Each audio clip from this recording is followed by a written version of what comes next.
40대 초반의 한 여성 변호사가 자신의 유튜브 계정을 통해서 이혼과 결혼에 대해서 고민하는 사람들을 위한 조언을 해주면서 자기 자신도 이혼을 한 사람이다라고 고백을 하는 것을 들은 적이 있습니다. 그 변호사는 자신이 이혼을 선택한 이유를 이렇게 말했습니다. 사람답게 살기 위해서. 아무개의 아내, 어떤 아이의 엄마, 한 집안의 며느리가 아니라 그냥 사람답게 살기 위해서 이혼했다고 말했습니다. 대한민국 헌법 제10조를 보면 대한민국 국민이 누릴 수 있는 권리에 대해서 이렇게 규정을 합니다. 모든 국민은 인간으로서의 존엄과 가치를 가지며 행복을 추구할 권리를 가진다. 국가는 개인이 가지는 불가침의 기본적 인권을 확인하고 이를 보장할 의무를 진다. 대한민국 국민은 누구나 사람다운 존엄과 가치를 누리며 행복하게 살아갈 권리를 갖고 있다는 것이고요. 국가는 그 권리를 보장해 줄 의무가 있다는 말입니다. 그런데 우리는 하나님의 자녀, 그리스도인이라고 하는 또 다른 신분을 갖고 있는 사람들입니다. 그래서 흔히 이중국적을 가졌다, 그렇게 말하기도 합니다. 우리는 대한민국 국민으로서 사람답게 살 권리가 있지만 동시에 하나님의 자녀로서 그리스도인답게 살아갈 의무도 있는 것입니다. 어떻게 사는 것이 그리스도인답게 사는 걸까요? 오늘 본문의 말씀을 통해서 그 비결 확인해 보도록 하겠습니다. 우리 본문 6절, 7절 말씀 한번 같이 읽을까요? 시작. 그러므로 너희가 그리스도 예수를 주로 받았으니 그 안에서 행하되 그 안에 뿌리를 박으며 세움을 받아 교훈을 받은 대로 믿음에 굳게 서서 감사함을 넘치게 하라. 아멘. 그리스도 예수를 주로 받았다라고 말하는데 여기 받는다라고 우리말로 번역한 헬라어는요, 파라람바노란 말을 번역한 것입니다. 받아들인다, 취하다, 영접한다는 뜻입니다. 주라고 번역을 한 헬라어는요, 큐리오스라고 하는 말입니다. 주인, 소유자, 통치자를 가리키는 말입니다. 그러므로 그리스도 예수를 주로 받았다, 이 말은 예수 그리스도를 주인으로 영접했다는 뜻입니다. 예수 그리스도를 주인으로 영접했으므로 그분 안에서 행해야 한다는 것입니다. 행한다라는 말, 신약성경에 자주 등장하는데요, 헬라어 페리파테오라고 하는 말을 번역한 것입니다. 걸어다니다, 따라가다, 동행한다, 이런 뜻입니다. 예수 그리스도를 주인으로 영접했으므로 주인이신 예수 그리스도와 동행하는 삶을 살아야 한다는 겁니다. 7절에서는 예수 그리스도와 동행한다고 하는 게 구체적으로 어떻게 하는 것인지를 설명을 해주고 있는데요. 첫 번째는 그 안에 뿌리를 박는 것이라고 말합니다. 뿌리를 박는다라고 번역한 헬라어는요, 리조란 말인데 든든하게 뿌리를 내린다는 뜻입니다. 박는다라고 하는 말은 강제로 한다는 의미가 들어있죠. 예를 들면 벽에다가 못을 박는다. 그러면은 벽에다가 못을 이렇게 갖다 놓으면 못이 알아서 쑥쑥쑥쑥 들어갑니까? 그렇지 않잖아요. 사람이 망치로 못을 때려야 벽에 못이 들어갑니다. 오이를 배를 딱 갈라가지고 그 속에 소를 넣어서 만든 김치를 뭐라고 그럽니까? 오이, 소박이라고 그러죠. 오이를 갈라서 그 안에 소를 박는다라는 의미로 소박이라고 하는 것입니다. 예수 그리스도 안에 뿌리를 박기 위해서는 우리의 인간의 강한 의지가 필요하다는 것을 말해주는 것입니다. 가만히 있어도 저절로 예수 그리스도 안에 뿌리를 든든히 내리는 게 아니라는 겁니다. 우리의 강한 의지로 뿌리를 깊게 박아야만 한다라는 뜻입니다. 나무의 뿌리가 하는 역할은 뭡니까? 땅 속에 있는 수분이나 영양분을 흡수를 해서 나무가 자랄 수 있게 하는 것입니다. 그래서 나무가 크게 자라기 위해서는 먼저 뿌리가 깊고 넓게 퍼져 있어야 합니다. 우리가 예수 그리스도 안에 뿌리를 박는다라고 하는 것은 우리가 살아갈 힘과 능력을 예수 그리스도로부터 얻는다는 말입니다. 전자제품은 전력이 공급될 때만 작동이 됩니다. 아무리 최첨단 기능을 가진 제품이라고 해도 전기 코드를 꼽지 않으면 작동이 되질 않습니다. 예수 그리스도를 주인으로 모시고 살겠다고 결심을 했다면 예수 그리스도가 주시는 힘과 능력을 공급받아야만 하는데, 그렇게 하려면 예수 그리스도 안에 뿌리를 든든하게 내려야 한다는 것입니다. 세상이 주는 지혜와 능력에 의존을 하고 하지 말고 예수 그리스도가 주시는 지혜와 능력으로 살기 위해 예수 그리스도께 단단히 붙어 있어야 한다는 것입니다. 두 번째, 예수 그리스도가 동행한다고 하는 것은 그 안에 세움을 받는 것이라고 말합니다. 세운다라고 번역한 헬라어는요, 에포이코도메오라는 말을 번역한 건데, 이 두 말이 합쳐진 합성어입니다. 가까이, 곁에라는 의미의 전치사 에피란 말, 집을 짓는다, 건축한다라는 의미의 오이코도메오라는 말이 합쳐진 것인데요, 무엇 위에 건축하다, 또 쌓아 올린다, 세운다, 이런 뜻을 가진 단어입니다. 앞에서 예수 그리스도 안에 뿌리를 박는다고 말을 했죠. 그렇게 뿌리를 든든하게 박았다면 이제는 뿌리만 박지 말고 위로 올라가야 한다는 것입니다. 기초를 다졌으면 성장해야 한다는 것입니다. 세 번째, 예수 그리스도가 동행한다고 하는 것은 믿음에 굳게 서는 것이라고 말합니다. 굳게 선다, 헬러 베바이오라는 말을 번역을 한 건데, 견고하다, 튼튼하게 한다는 뜻입니다. 무작정 위로만 그냥 올라가면 되는 게 아니고 튼튼해야 한다는 겁니다. 꺾이지 않도록 튼튼해야 한다는 것입니다. 이렇게 믿음에 굳게 서고자 한다면 교훈을 받은 대로 하면 된다고 말합니다. 교훈, 바울이 가르쳐준 말씀들을 잘 기억해낸다면 어떻게 믿음의 견고하게 설 수 있을 것인지 알 수 있을 것이다 라는 말입니다. 이와 같이 예수 그리스도 안에 뿌리를 받고 그 안에서 세움을 받으며 믿음에 굳게 설 때 어떤 일이 일어나는가? 감사함이 넘치게 될 것이라고 말합니다. 감사함이 넘친다, 우리말로 이렇게 번역을 했는데 헬라 원문을 보면 이렇습니다. 페리시운 테스 앤 유카리스티아, 감사함 가운데 풍성하다. 직역하면 그런, 감사함 가운데 풍성하다. 어떤 상황 가운데서도 하나님께 감사하면서 여유가 넘치고 너그럽게 살 수 있다는 것입니다. 뭐 성인군자라면 몰라도 어떤 상황 가운데서나 감사하며 살 수 있다는 말일까요? 예수 그리스도와 동행하는 사람은 그럴 수 있다는 것입니다. 자, 우리 본문 8절 말씀 같이 읽겠습니다. 시작. 누가 철학과 헛된 속임수로 너희를 사로잡을까 주의하라. 이것은 사람의 전통과 세상의 초등학문을 따름이요 그리스도를 따름이 아니니라. 예수 그리스도를 주인으로 영접한 사람도 유혹에 빠질 수 있다고 경고를 합니다. 어떤 유혹인가? 누군가가 철학과 헛된 속임수로 사로잡으려고 한다는 것입니다. 철학이란 우리가 생각하는 학문적인 철학이 아니라 하나님의 말씀이 아닌 세상적인 지식을 가리키는 말이고요. 헛된 속임수란 하나님의 지혜가 아니라 사람의 얄팍한 술수를 가리킵니다. 사로잡는다, 우리말로 이렇게 번역한 헬라어는요, 슐라고게오란 말인데 노획물로 가져가다, 속여서 약탈한다는 뜻입니다.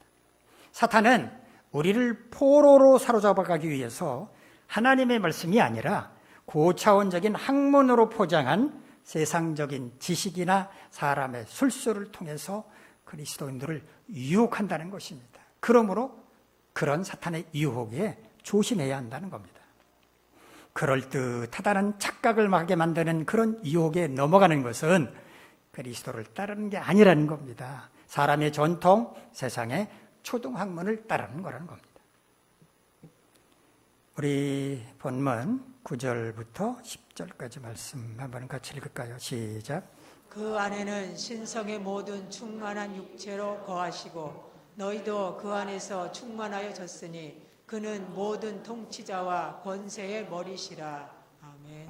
앞에서 철학과 헛된 속임수로 우리를 유혹하는 것에 넘어가고 만다면 그것은 사람의 전통이나 세상의 초등학문을 따르는 것이지 그리스도를 따르는 게 아니다라고 말을 했는데요. 9절, 10절은 왜 그런지 그 이유를 말해주는 것입니다. 하나님의 아들이신 예수 그리스도께서 육신을 입고 이 땅에 오셨는데 그분 안에는 신성이 고스란히 깃들어 있다는 것입니다. 예수 그리스도는 곧 하나님이시라고 말하는 것처럼 그분은 신적인 능력을 온전히 갖고 있다는 것입니다. 따라서 우리가 예수 그리스도를 주인으로 영접하게 되면 우리도 예수 그리스도와 하나가 됨으로써 그런 신적인 능력으로 충만해진다는 것입니다. 그러므로 예수 그리스도는 모든 통치자와 권세의 우두머리가 되신다고 말합니다. 본문 11절부터는 우리가 예수 그리스도로 말미암아 세례를 받음으로써 거듭나는 과정을 설명하고 있습니다. 11절을 보면 그 안에서 손으로 하지 아니한 할례를 받았다라고 말하는데 할례가 뭡니까?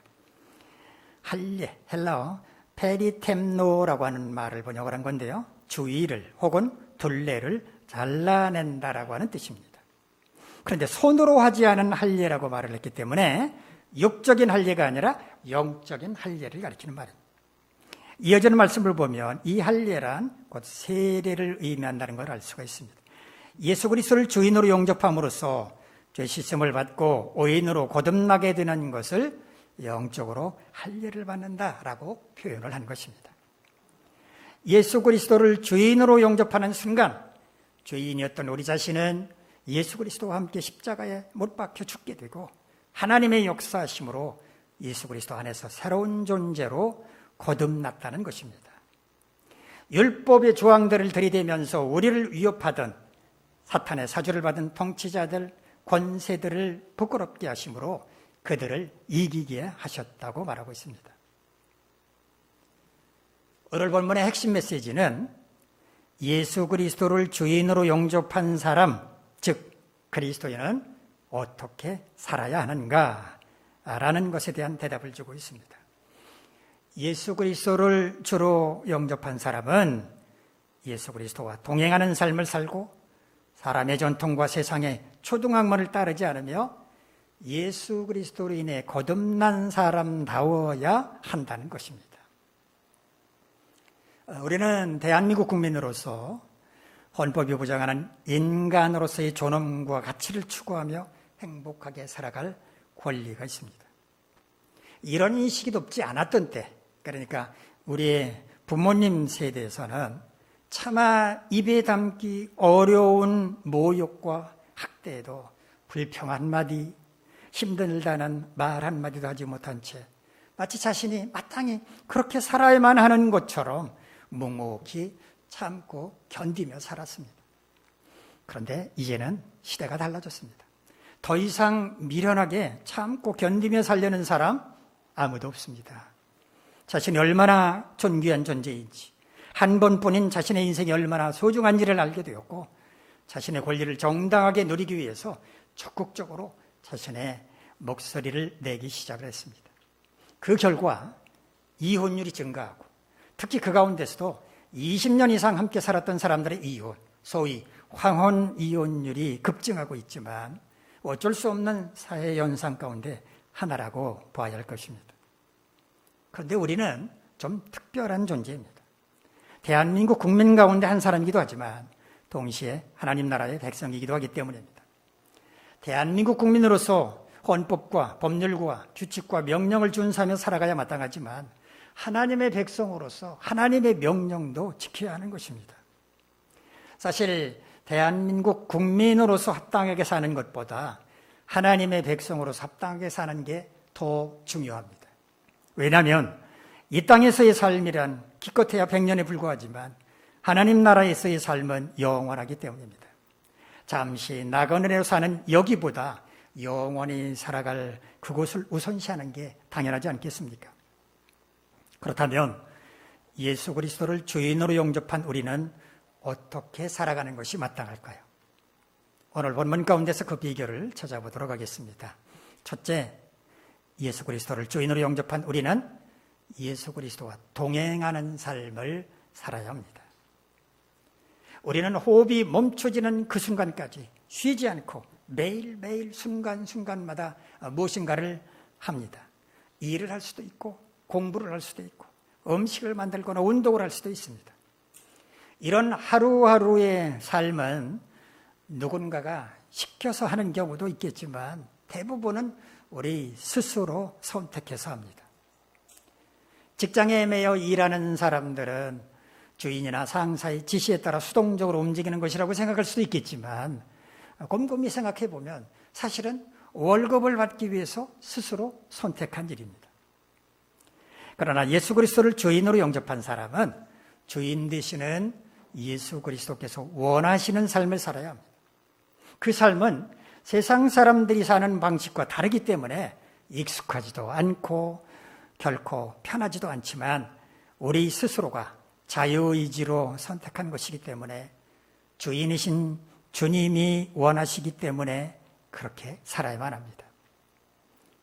예수 그리스도께서 원하시는 삶은 성경에서 확인할 수가 있는데 특별히 예수 그리스도의 삶과 인격을 통해서 확인할 수가 있습니다. 첫째는 사랑을 베푸는 사람입니다. 예수님은 긍휼과 자비로 사랑을 표현하셨습니다. 가난한 자, 병든 자, 귀신 들린 자를 보시면 그들을 불쌍히 여기시고 도와주고자 하셨습니다. 예수 그리스도를 주인으로 영접한 그리스도인은 불쌍히 여기고 도움의 손길을 내밀며 용서함으로써 주님의 사랑을 실천하는 삶을 살아야만 합니다. 두 번째는 진실하고 의로운 삶입니다. 예수 그리스도는 사람들에게 보여주기 위해서 경건한 척 꾸미는 바리새인들의 외식을 책망하셨습니다. 골방에 들어가 아무도 모르게 은밀히 기도해도 하나님은 그 기도를 들어 응답하신다고 말씀하셨습니다. 사람들에게 보여주기 위해 그들 앞에서 진실하고 의로운 척 꾸밀 것이 아니라 항상 지켜보고 계시는 하나님 앞에서 진실하고 의로운 삶을 살라고 말씀하신 것입니다. 우리는 다른 사람을 의식하지 않고 살 수는 없지만 그렇다고 해서 다른 사람들에게 보여주기 위해 살 필요는 없습니다. 우리는 독립된 인격체로서 자신만의 삶을 살아야 하기 때문입니다. 그러나 하나님께서 항상 지켜보고 계신다는 생각은 해야 합니다. 사람을 의식할 필요는 없지만 하나님을 의식할 필요는 있다는 말입니다.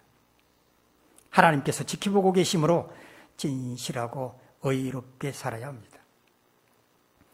예수 그리스도를 주인으로 영접한 사람이 예수 그리스도와 동행하는 삶을 살게 되면 반드시 그 삶에서 그의 말과 행동에서 증거가 나타나게 됩니다. 그 증거가 무엇인가? 그에게서 예수 그리스도의 향기가 나타나는 것입니다. 그가 말하고 행동하는 것을 보면 마치 예수 그리스도를 보는 것 같다는 생각을 하게 만드는 것입니다. 화가 머리끝까지 날 법도 한 상황인데도 차분하게 대응하는 것을 본다거나 두려워 벌벌 떨 법도 한데 담대하게 일을 처리하는 것을 보면 사람들은 그렇게 생각할 것입니다. 이렇게 될 수 있는 비결이 있습니다. 우리 마음에 예수 그리스도를 모시는 것입니다. 집안에 우리가 어른을 모시고 살면 함부로 화를 낼 수 없지 않습니까? 어른이 계시니까 이성을 잃지 않고 냉정할 수 있는 겁니다. 우리 마음에 예수 그리스도를 모시고 있으면 우리는 예수님처럼 말하고 행동할 수 있습니다. 예수 그리스도와 동행한다고 하는 것은 바로 그런 것입니다. 오늘부터 여러분의 마음에 예수 그리스도를 모시기 바랍니다. 그리고 말하고 행동하는 것 하나하나를 예수 그리스도의 허락을 받고 해보시기 바랍니다. 그러면 틀림없이 여러분의 삶이 달라질 것입니다. 둘째, 예수 그리스도를 주인으로 영접한 우리는 세상의 방식을 따르지 말고 주님의 방식을 따라야 합니다. 우리의 주인이 예수 그리스도가 분명하다면 우리는 예수 그리스도께서 원하는 방식대로 사는 것이 마땅합니다. 주인이 사는 방식과 다른 삶을 사는 종이 있다. 그러면 그 종은 주인으로부터 책망을 받아야 할 것입니다. 그러나 우리는 세상 가운데서 살고 있기 때문에 세상의 방식이 더 익숙할 수 있습니다. 주변에 많은 사람들이 그렇게 살고 있기 때문에 훨씬 편하다고 생각할 수도 있습니다.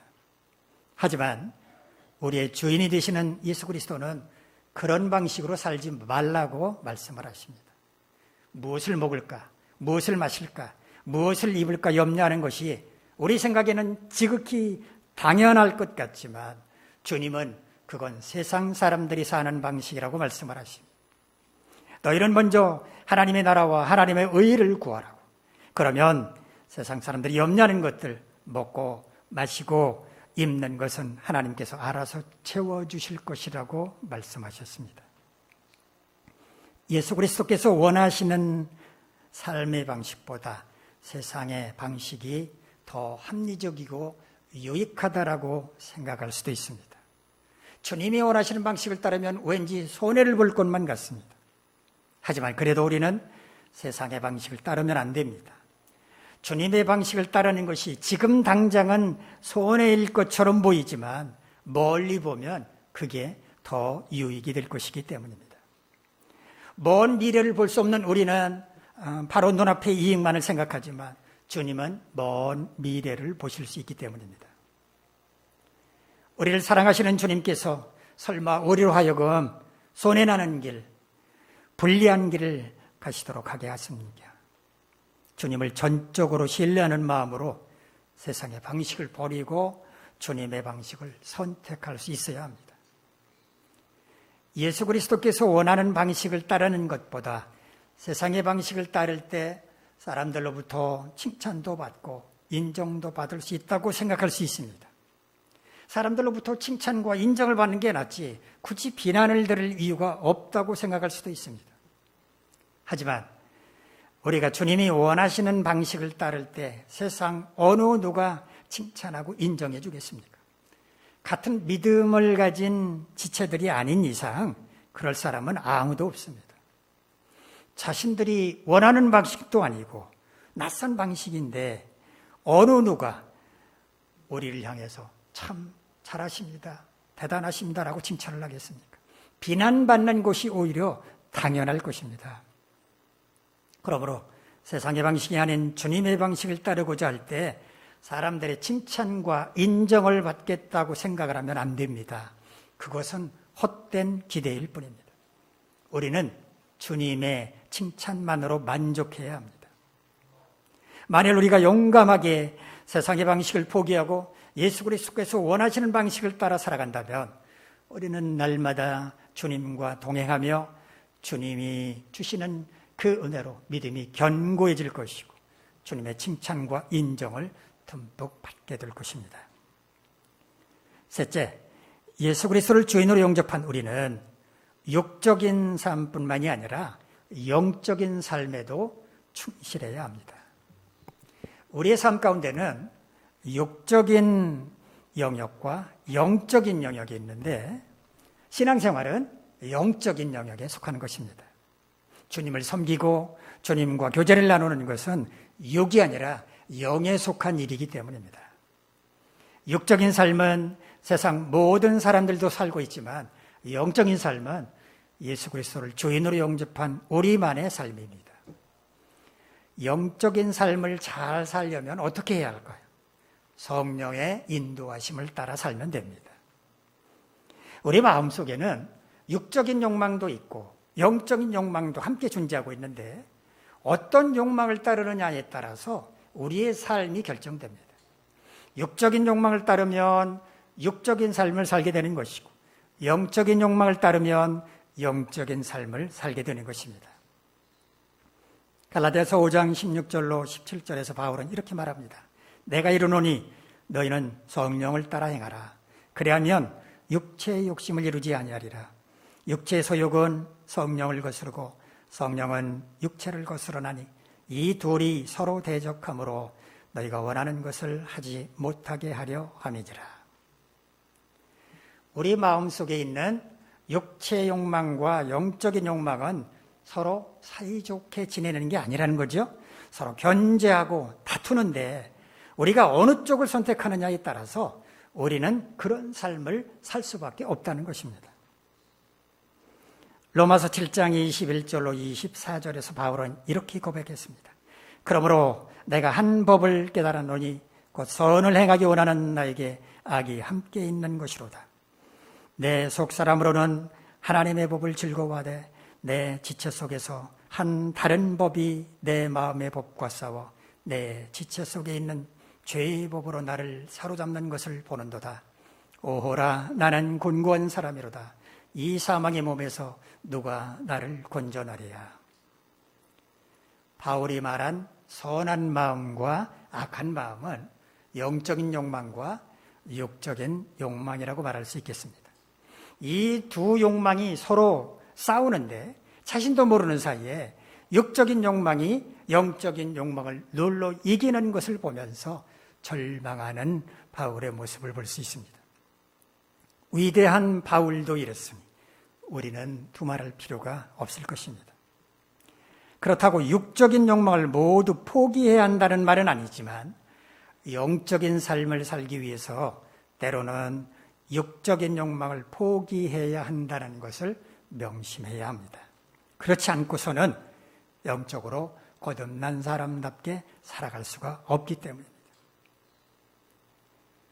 우리가 예수 그리스도를 주로 영접하는 순간 우리는 영적으로 새로운 존재가 되었기 때문에 우리는 그런 존재로서 합당한 삶을 살아야만 합니다. 예수 그리스도를 주로 영접한 사람은 예수 그리스도와 동행하는 삶을 살고 세상의 방식이 아니라 주님의 방식을 따라 살아가며 육적인 삶뿐만 아니라 영적인 삶에도 충실해야 합니다. 여러분 모두 이와 같이 예수 그리스도를 주로 영접한 사람으로서 합당한 삶을 사시기를 간절히 바랍니다. 기도하겠습니다.